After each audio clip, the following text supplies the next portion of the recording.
Hey everyone, welcome to the Happy Flosser podcast. My name is Billy Lunt.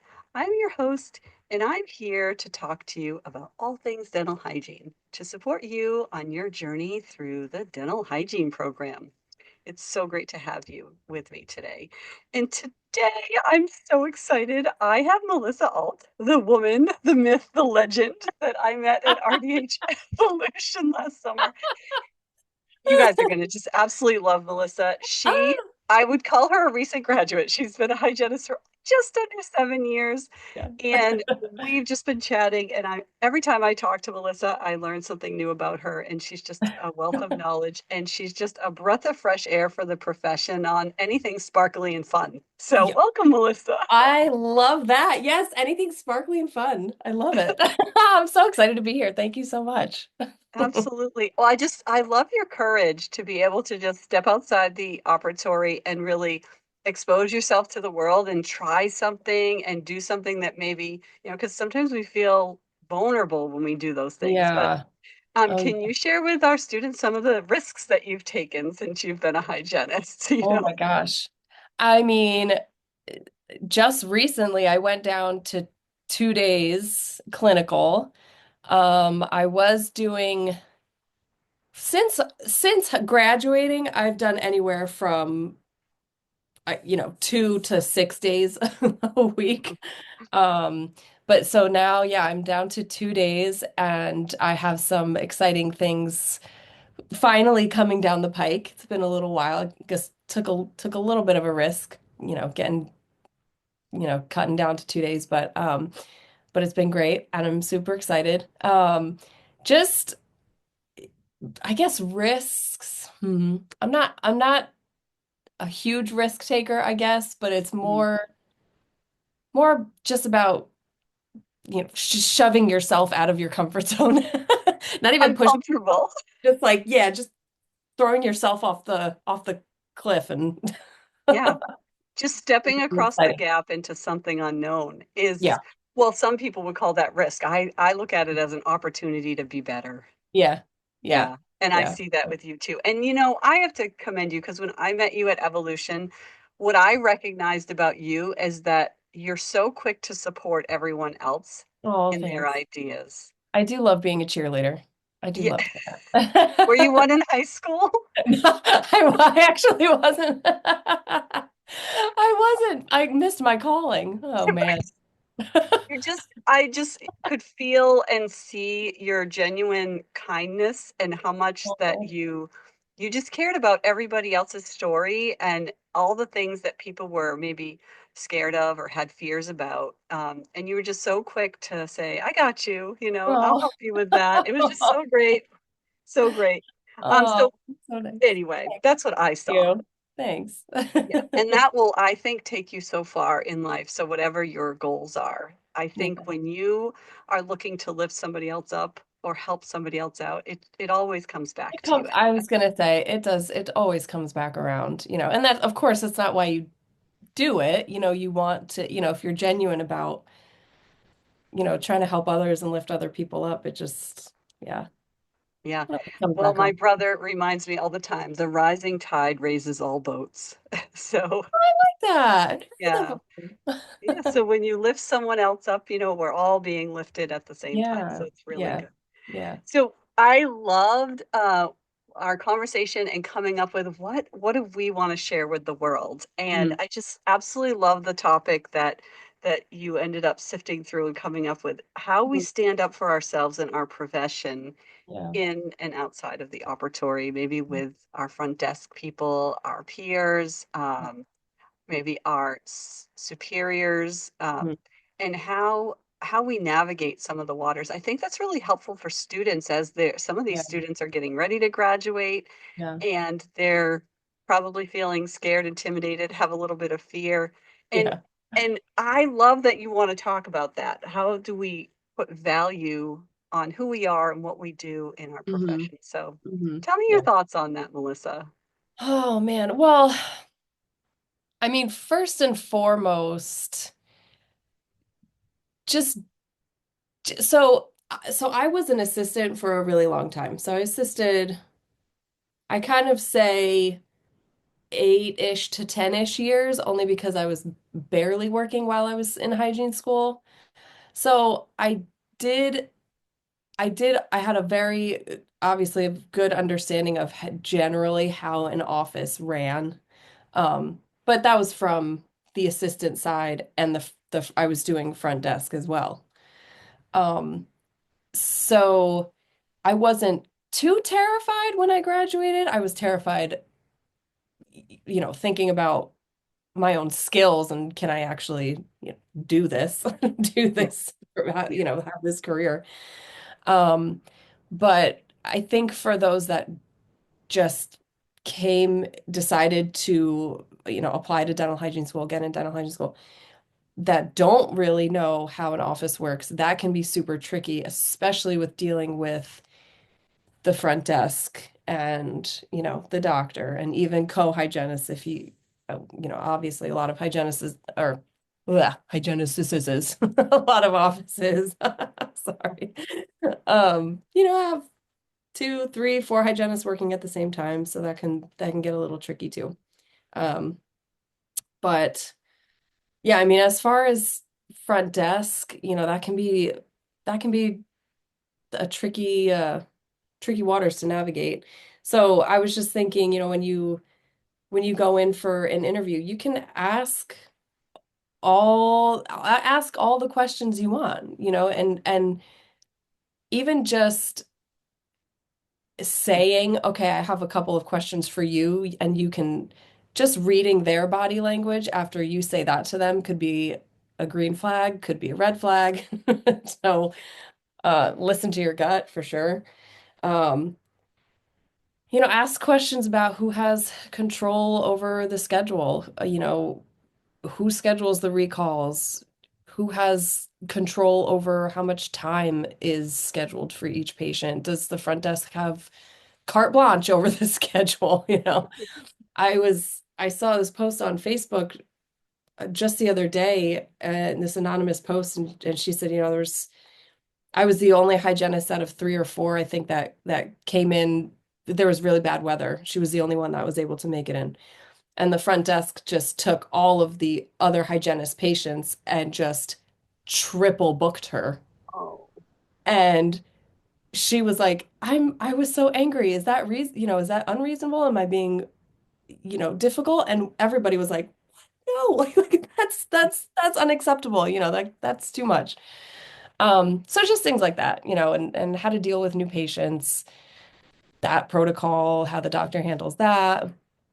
Um, yeah. yeah, those are good questions. So, for you, having the experience at the front desk before you became a hygienist kind of gave you an inside view as to the stresses that they're under when Hmm. patients call and they want to be seen and there's Yeah. no openings in the schedule Yeah. for months and months and months. Hmm. Um, and I've always shared that I think the key person that you have to have the best relationship with as far as communication is the front desk when you're a hygienist. Yeah. It's not the doctor. You think it's the doctor, but you actually don't Yeah. work too much with the Hmm. doctor.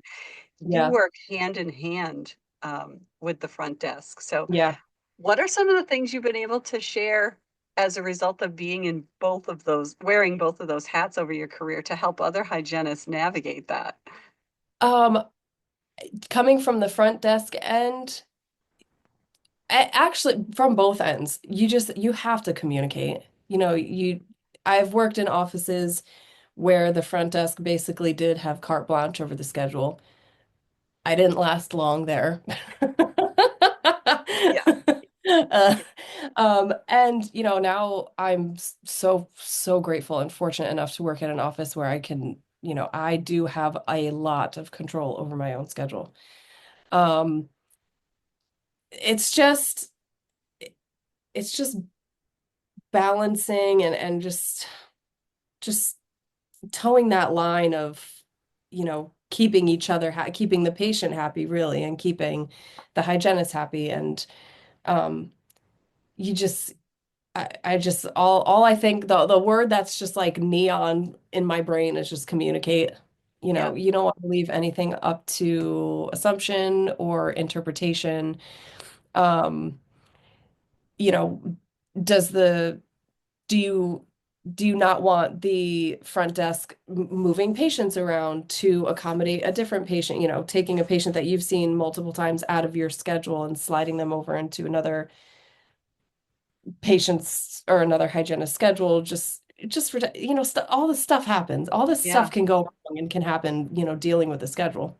yeah, Um, but you got to communicate and I mean, it can be hard, especially for somebody like me. When I first graduated, I wasn't very outspoken. I just kind of was like, oh, well, maybe this is how it works and just roll with the punches and well, and it does work that yeah, way sometimes. As a matter of fact, for myself, the last time I went to have a visit with my hygienist, yeah, the hygienist came out to get me, and it wasn't the person I scheduled with, the yeah, last time I had been in, and I was like, "I don't mean to be that patient, but yeah, who are you, yeah. and where's my girl?" Mhm. I did not wanna be that patient, but Yeah, but that was done by the front desk, and I mhm, could see that the hygienist felt bad about it. The other hygienist that I was there, had a relationship with, felt bad about it, and I was like, "Who would do that?" And yeah, it was done by the front desk, so it's not just communicating amongst providers, it's communicating mhm, because some patients have preferences,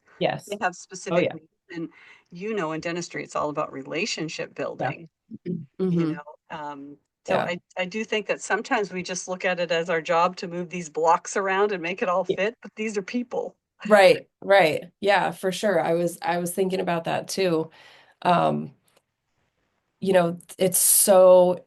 it's not, people have relationships with their mechanics. Yeah, They have a mechanic that they have seen forever. They trust that, and that's their car. yeah, Obviously, needs, it's important, but this is our health yeah, that we're dealing with. And so yeah, I definitely, just flip-flopping patients all over the place, that's for me, that's not something that I want to, if I see the patient, their first visit in our office, it's so important to me to stick with that patient and for that patient to stick with you and build that relationship. It just affects so much down the line, with yeah, treatment planning. If they're flip-flopped around to a million different hygienists, of course, you know, maybe they'll read your notes that you wrote, maybe they yeah. won't. Well, And and they make a commitment to you when yeah, you're making their appointment and then they come in and they're not with you. yeah, It is a boundary of trust. yeah. Um, Oh yeah. and I know I'm guilty too. I've sat at the front desk and made appointments, and man, is it hard sometimes because It you're is. like, oh, I'm just going to It is. slide them in here, Yeah. and move this Yeah. over here. Hmm. Um, Yeah. Yeah, so I like your suggestion of good communicating with the front desk. Can you Hmm. think of any other obstacles that maybe a new graduate would have with navigating the challenges? What if you were the new hygienist and you came in and it was a slippery day because of Hmm. bad weather and everyone else wasn't there and all those patients were put in your schedule? What kind of language would you share with the front desk to communicate your need? Oh man. I would try to be as, you know, be tactful and polite. There's no, of course, there's no, unfortunately, sometimes that needs to be said because, some people just go from 0 to 60 and they get all upset and angry and everything. True. But, you know, it goes without saying, if you treat somebody with respect, they're going to, chances are, treat you with the same respect. So I would probably just say, listen, I ethically, I mean, this Mhm. is impossible time-wise, but ethically, I am absolutely not comfortable with seeing even two patients within an hour. Even if you're double booking me, I'm not okay with that because I'm not giving the proper amount of attention and time to treat the patients how they need to be treated. This is okay, if this is the weather, of course, this is nobody's fault, but Yeah, sometimes we have to do what we have to do. And if, you know, as the front desk, okay, you don't want to call and cancel a bunch of patients. sorry, that's kind of your job. They'll understand. I mean, And yeah, I, as a patient, would rather have somebody call and say, listen, our hygienist didn't make it in, yes. the roads are bad, we'll Yeah, reschedule you. of course. Then come in and be like, what just happened to me? That was like a Right, 20-minute, I'm not sure right. what just went on. Not Exactly. the quality. And we're defined by Yeah. those types of situations. And haste Hmm. makes waste, as they Yeah. say. Oh, yeah, yeah. Oh my gosh. Oh, totally. 1,000%. Yeah. So, thinking about how much the profession has changed in your almost 7 years of being a Mhm. hygienist. Oh my God. Oh my gosh. It's been a lot of things. Yeah. It's been a lot of things. It Um, has. Yeah. Scary. some good, some bad. Yeah. Um, but you personally, where would you like to see our profession go and grow? I think it's probably the same word that we've all been thinking for months now. It's just autonomy. Yeah. I Yeah. think we all want that. The current system served its purpose. It worked, and in some areas it's still working, but we're we're not doctors and hygienists are different forms of dentistry. Doctors are the experts in restorative, but we are the experts in preventive oral. We are preventive oral healthcare experts. And there is room to shift the dynamic, where we're at now. There is room for that.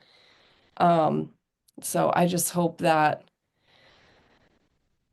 that the hygienists that are graduating now are really believe in their profession and don't, care enough to volunteer and get involved to avoid, where this is going with the assistant scaling and polishing and everything, because we have to keep up. That is and no shade to assistants. Obviously, I Yeah. assistants make the world go round. They Like, really do. they They really, really do. really actually do. Um, but we just can't sit by and watch our profession be undermined by, lesser quality care. Yeah. Well, So, there are some dentists who truly believe in prevention being yeah. the primary focus. And I do think if we just kind of look at where are the gaps, where are the needs, and where do the each of the providers fit in Hmm. those gaps, it seems so clear to me Yeah. that, if you stick a hygienist in every facet of the community, in the Hmm. health centers, in the nursing homes, in the schools, with the primary care providers, the children's places everywhere, and the elderly homes everywhere. These Yeah. are the people that, the most vulnerable populations that need the preventive services and Yeah. have those working relationships. It kind of goes back to that front desk relationship, those Yeah. communication, opening up the communication between the two providers Hmm. and really supporting the needs of the community. We can Yeah. get that access to care Yeah. there where it's needed. I mean, that's how hygienists were designed. Yeah. Yeah. And just keep educating. Yeah, I don't really think we were designed to be in an operatory providing services Oh, and yeah. helping the dentist fill his schedule or whatever. Yeah. Yeah. Well, and we also, I mean, we're actually taking up space in an operatory that could be for restorative care. If Yeah. we were put out into the world Hmm. and we could collaborate with the doctors and Yeah. send the patients to them, that Them. operatory would be Right. more, it would be more, the doctor would rather go in there and do restorative work than go in there Mhm. and do 10 exams, Yeah, you know? exactly. Yes. Yeah. Yeah. I mean, why do they even want to do exams? To me, that's They gonna be don't. so boring. That's gonna be so boring for them. So I feel like there's gotta be middle ground Hmm. for the dentist, the hygienist to find like a Yeah. new workflow model that really Yes. works for the population, you Yeah. know? Yeah. Um, yeah, that's kind of my thing. Yeah. And I tell this to students when you get out there, this is what you're facing. Yeah. And where do we want to see it go? I want to see it grow. Yeah. And I love the idea, honestly, if a qualified assistant can do Yes. some of the things, Sure. Right, put them out in the preventive sites Right. with the hygienist and they can Right. collaborate together. And Yeah. there might not be assistants that want to do that. There might be assistants that love surgical and Let's, love right. working with the Yeah. doctor, right? So Yeah. Yeah. Yeah. I just appreciate that people aren't afraid to have the conversations because they're Mhm. scary conversations to have. It's a cancel culture. Oh yeah, and it's so I mean this system is so solid, because this is the way things have been done for so long, that it's gonna take some time to figure stuff out. And the whole insurance thing. I mean, where do you even start? Where do you even start with Well, insurance? in No, my bubble, in my little bubble, if we get the preventive care to the masses, then the Mhm. insurance will take care of itself because Yeah, that's man, true. the prevention piece is so significant, you know. Hmm. It really is so significant. Yeah. I don't Yeah. know. A girl can dream Okay, with an yeah. RDH with an RDH letters after her name. Yes. It's true. It's true. Well, and Gosh. the thing is, some of your best qualities that I've seen in you is Oh, that whole cheerleader piece and the ability for you to say, okay, yeah, this is a good idea for our profession. We can mm, have all different levels of hygiene, all yeah. different levels of assisting, and Yeah. all of those things funnel back to the doctor. Mhm. They all Yeah. funnel back to the dentist that we Yeah. really need. So, Yeah. Exactly. It'll help to kind of weed out that insurance dictated treatment thing that we for all sure. hate dealing with.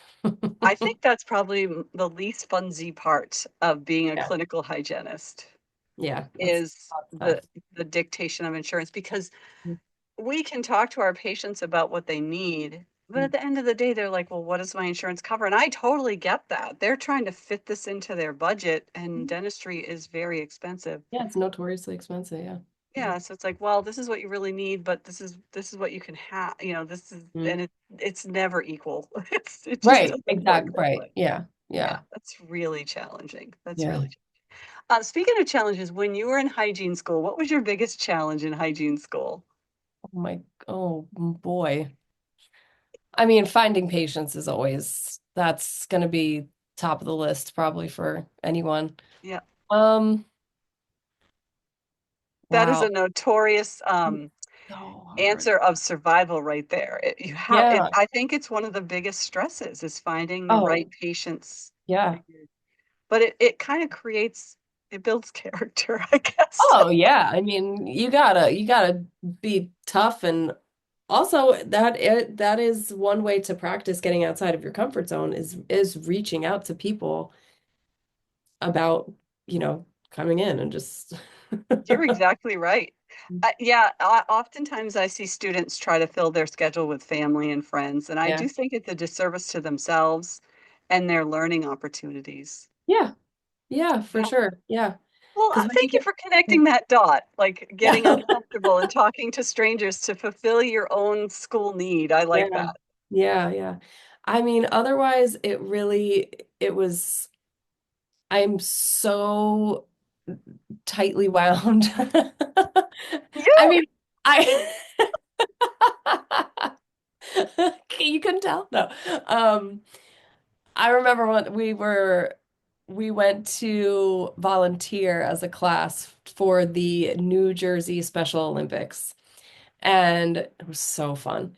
And the dentist that was overseeing everything, he before we got started, he called us all around in a circle, and he's like, "Well, I don't even remember what his point was, but this just stuck with me because I thought it was so funny."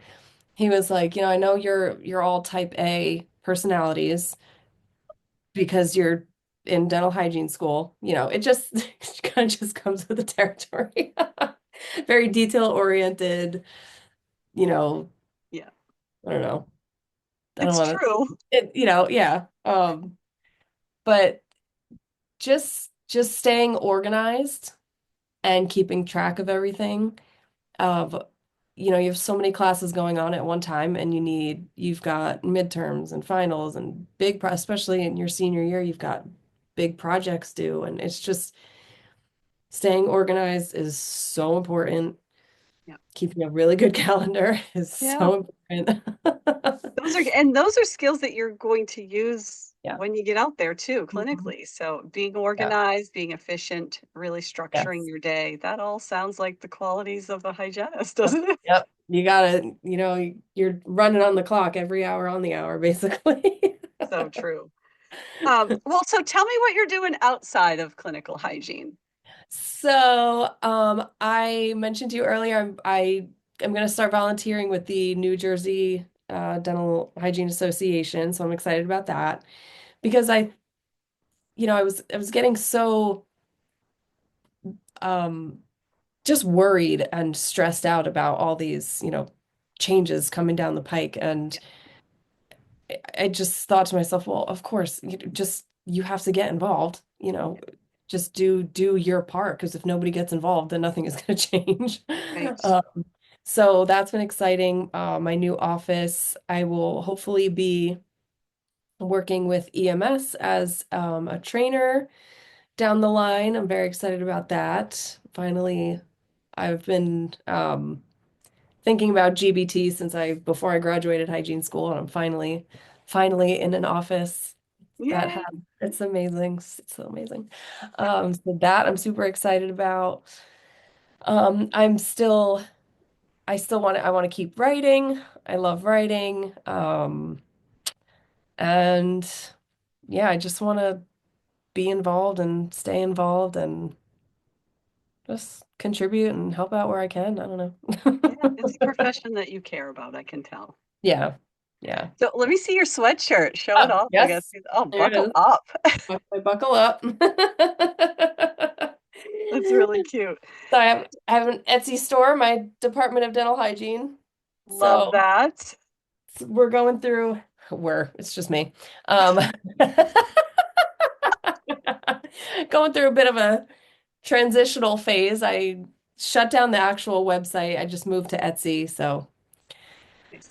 So kind of, you are the CEO, you are the yes, marketing executive, founder, you are all the things, social media expert. of course. Well, that's that whole get comfortable being uncomfortable and Mm, just getting yourself out there. That's yeah, awesome, Melissa. yeah, yeah. Go to Yeah. conferences. Oh my gosh, conferences are Go so to important. conferences. Yeah, Yes. that's Yeah. your piece of advice. Yeah. That's it. That's it. No. Yeah, for sure. Oh, Just well, it's been yeah. so awesome having you on and Thank just sharing you. this time with you. I just think you're fantastic. I look forward to seeing you Oh, I under my love talking roof to you again. too. Yeah, you're just fantastic, Melissa, and I really am so honored to have you on the show. Oh, thank you. I mean, when you reached out, I was like, I have nothing to talk about, but Oh, that's right, on our little sure, yeah. WhatsApp. Yeah. I was Like, like, I don't know what I'm going to talk about, but it's fun to talk. it is. Well, I think everyone has something to share and Oh, contribute. yeah. Yeah. Yeah. Yeah. It's so fun. So the name of your Etsy store is the Mhm. Department of Dental Hygiene, so I would tell students to go check it out. Okay. And Yeah. Thank you. yeah, and the other thing I'll just say to our listeners, tell your friends about the podcast. That's my ask of the month of February, Mhm. is just share the podcast with everyone you know that's Yes. also studying to be a dental hygienist because I'm here to help them all. So thanks everyone for being with us. Thanks, Yeah. Melissa. Yeah. Thanks. Thanks so much.